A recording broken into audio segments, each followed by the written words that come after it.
കേന്ദ്രമന്ത്രി സുരേഷ് ഗോപിയുമായുള്ള തൃശൂർ മേയറുടെ സൗഹൃദത്തിനെതിരെ സിപിഐയെ ചൊടിപ്പിച്ചത് തിരഞ്ഞെടുപ്പ് പ്രചാരണത്തിനിടെ മേയർ സുരേഷ് ഗോപിയെ പുകഴ്ത്തിയത്.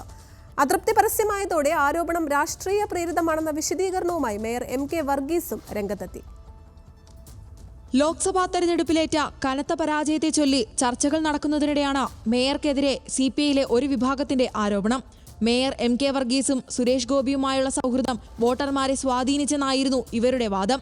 ഇക്കാര്യത്തിൽ പരസ്യ പ്രതികരണങ്ങൾക്ക് മുതിർന്നില്ലെങ്കിലും സിപിഐ ജില്ലാ നേതൃത്വവും വിഷയത്തിൽ അതൃപ്തി വ്യക്തമാക്കി. അദ്ദേഹം അത്തരം ഒരു മുഹൂർത്തങ്ങൾ ഒഴിവാക്കേണ്ടതായിരുന്നു. അങ്ങനെ LDF പിന്തുണയ്ക്കുന്ന ഒരു മേയർ അങ്ങനെ ഒരു പ്രതികരണങ്ങൾ നടത്തുമ്പോൾ കുറച്ചും കൂടി ശ്രദ്ധിക്കേണ്ടതാണെന്നാണ് എൻ്റെയും അഭിപ്രായം.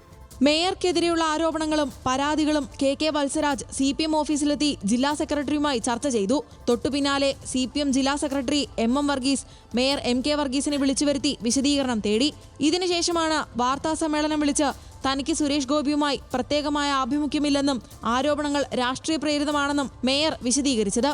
MP എന്ന നിലയ്ക്ക് എനിക്ക് ഞാനും മേയറും അദ്ദേഹം ഒരു MP ആയി എന്നുള്ളതിൽ വിട്ട് ബാക്കി അതുമായി ബന്ധപ്പെട്ട് കെട്ടിച്ചമയ്ക്കുന്നതൊക്കെ രാഷ്ട്രീയ പ്രേരിതമാണ്. അദ്ദേഹത്തിൻ്റെ വികസന രംഗത്ത് ഇപ്പോൾ MLA ഉണ്ട്, MP ഉണ്ട്, മന്ത്രിമാരുണ്ട്. മറ്റേതൊക്കെ തരത്തിൽ നമുക്ക് ഫണ്ട് സ്വരൂപിക്കാവുമോ അതൊക്കെ സ്വരൂപിച്ചുകൊണ്ട് എൻ്റെ പ്രദേശം, എൻ്റെ ചുമതല മേയർ എന്നുള്ള നിലയ്ക്ക് എൻ്റെ ചുമതലയാണ് വികസനം കൊണ്ടുവരിക. ലോക്സഭാ തെരഞ്ഞെടുപ്പിനിടെ സുരേഷ് ഗോപി കോർപ്പറേഷൻ ഓഫീസിലെത്തി മേയറെ സന്ദർശിച്ചിരുന്നു. എന്നാൽ ഫലമറിഞ്ഞതിനു ശേഷവും ഇരുവരും തമ്മിൽ കൂടിക്കാഴ്ച നടത്തിയതാണ് സിപിഐയിലെ ഒരു വിഭാഗത്തിന്റെ അതൃപ്തിക്ക് ഇടയാക്കിയത്. കഴിഞ്ഞ തദ്ദേശ തെരഞ്ഞെടുപ്പിൽ കോൺഗ്രസ് വിമതനായി മത്സരിച്ച് വിജയിച്ച M.K. വർഗീസ് CPMന്റെ പിന്തുണയിലാണ് തൃശൂരിന്റെ നഗരപിതാവായി തെരഞ്ഞെടുക്കപ്പെട്ടത്. ന്യൂസ് മലയാളം, തൃശൂർ.